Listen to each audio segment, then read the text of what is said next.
Om.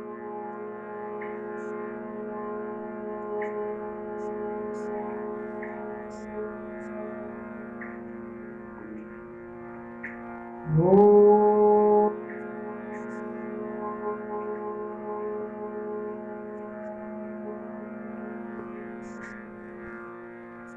Om Sahana Bhavatu Sahanau Bhunaktu Sahaviryam Karavavahai Tejasvinavadidamastu Ma Vidvishavahai.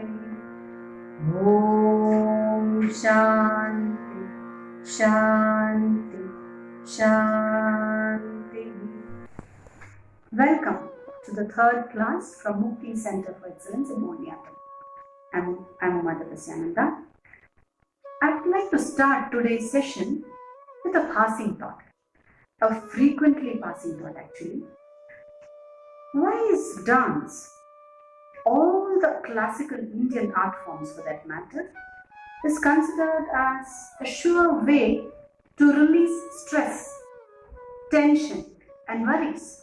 Is it only the audience or the prekshaka who is released of stress, or is it the artist too?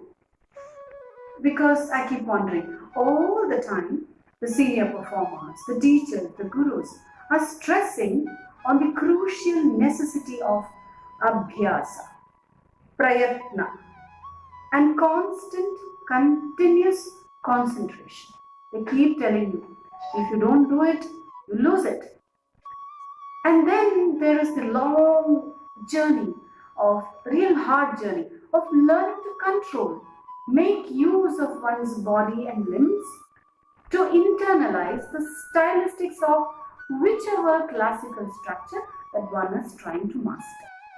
There is always the pain which has to be overcome when one attempts to internalize movements which may not be natural at the beginning.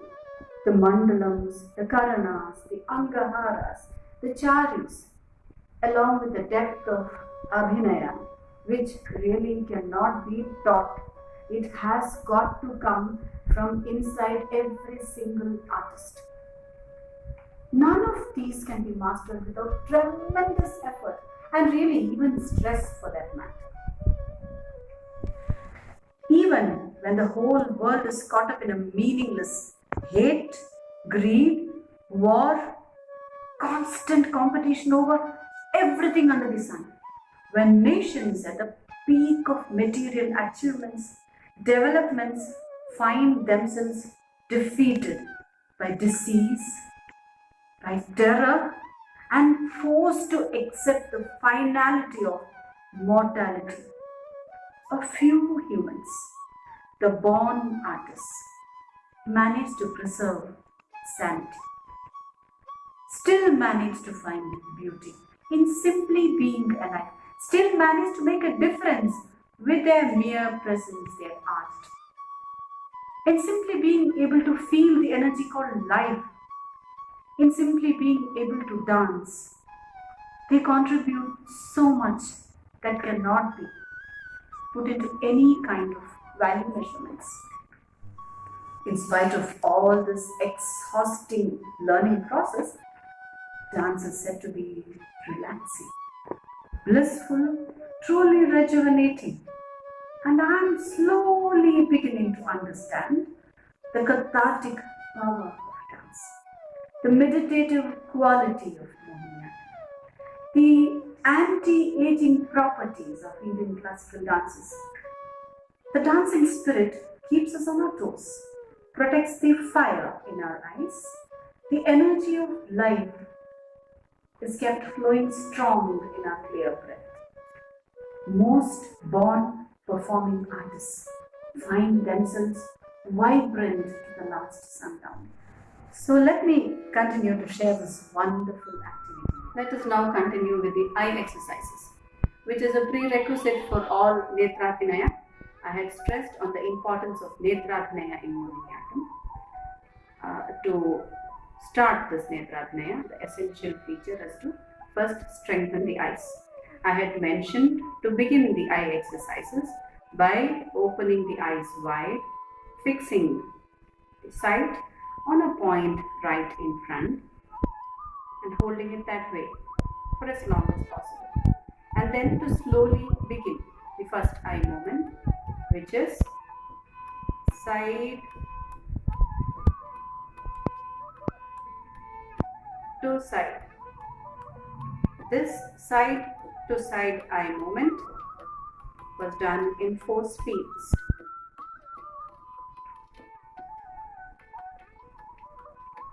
And then we had gone on to the second eye movement, which is up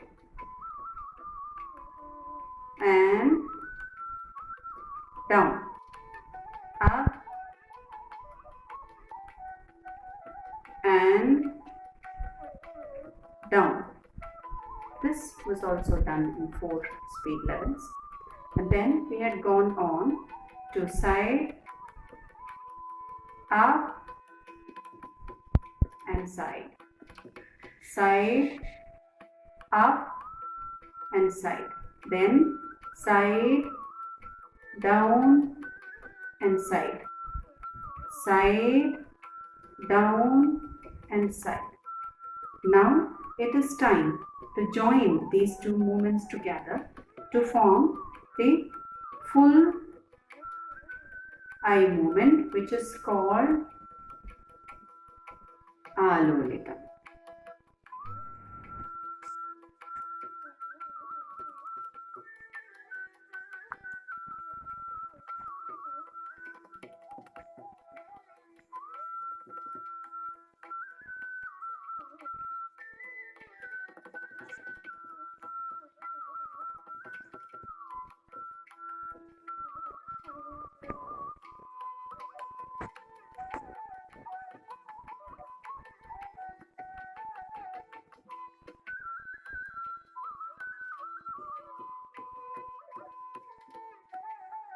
This was the full rounded eye movements. Just practice the side up and side down and side, and then slowly you will manage to join both together to form Alolitam. Communication is very, very important in all Abhinaya Pradhana classical forms of dances. For communication, we have 2 particular methods.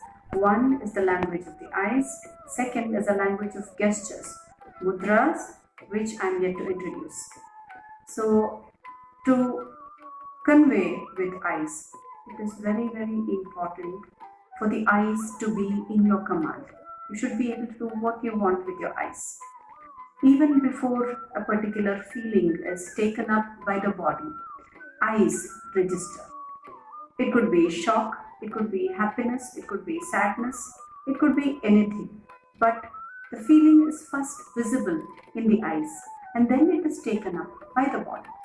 In the same way, when we take up our mudras are of 2 kinds. One, we have Nritta Hastas, that is merely decorative gestures which are used to accompany dance movements, which may not communicate any particular word meanings or any particular meaning at all.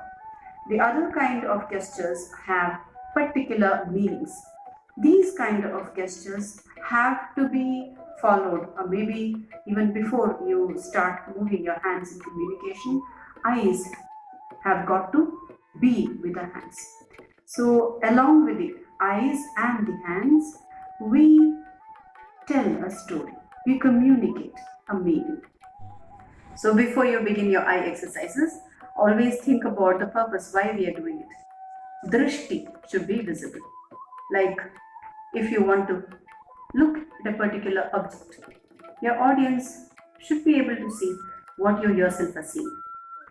So you can choose your own eye exercise. I just showed you the movement of the eyes. You can always bring in your own bhavams, like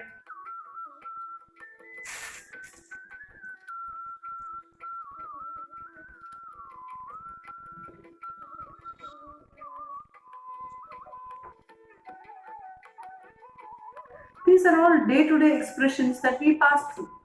You just refine the movements and then it becomes specific eye exercises or drishti bhedas, which I shall be going on with you in detail when we begin theory. So, do your eye exercises on a daily basis, morning before 9, evening after sunset, after 6. Let us get back to the structural base once again. I think I had stressed upon the silence of the movements along with the circular movement patterns, which is again a unique form in Mohiniyattom. First, silent footfalls. Second, circular movement patterns are unique features of Mohiniyattom. I had demonstrated this particular circular body movement. That is why we are doing our churipas also. So I shall show you a few Tirmanam adavas done in Mohiniyattom along with the circular body movements. The dit tit te, hit tit te, te hit tit te, te hit tit te, te hit tit te, te hit tit te. The Tirmanam adavas, which are common to almost all South Indian dance forms, classical dance forms, but when it is taken up in Mohiniyattom, the churipas are incorporated into these movements. Also, the foot movements, the foot sound is not heard when we do our adavas. So I shall now show you the Tirumanam adavas combined with the circular body movements. Dhe, ti, tei. Dhe, ti, tei. Tei. Dhe, ti, tei. Tei. Tei. Dhe, ti, tei. Tei. Tei. Tei. Dhe, ti, tei. Tei. Dhe, ti, tei. Tei. Tei. Dhe, ti, tei. Tei. Tei. Tei. Dhe, ti, tei. Let us go back to the churipas now. I had already introduced churipa number 1, which went like this. And churipa number 2, that was the opposite of the first churipas. Now we go on to churipa number 3. Begins, the first position is 1, 2, 3, 4, 5, 6, 7 and 8. 1, 2, 3, 4, 5, 6, 7 and 8.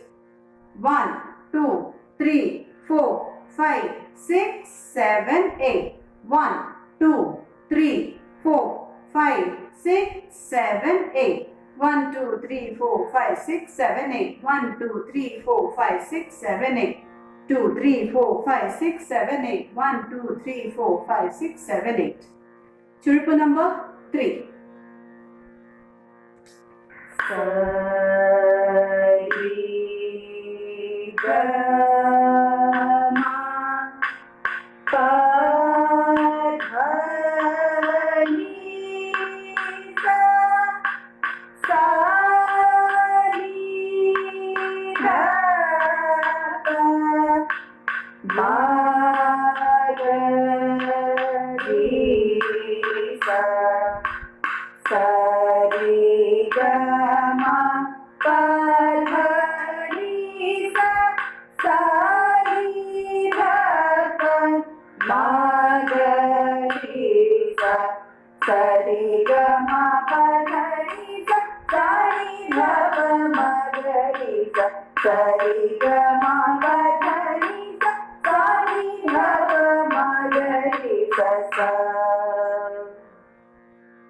Thank you.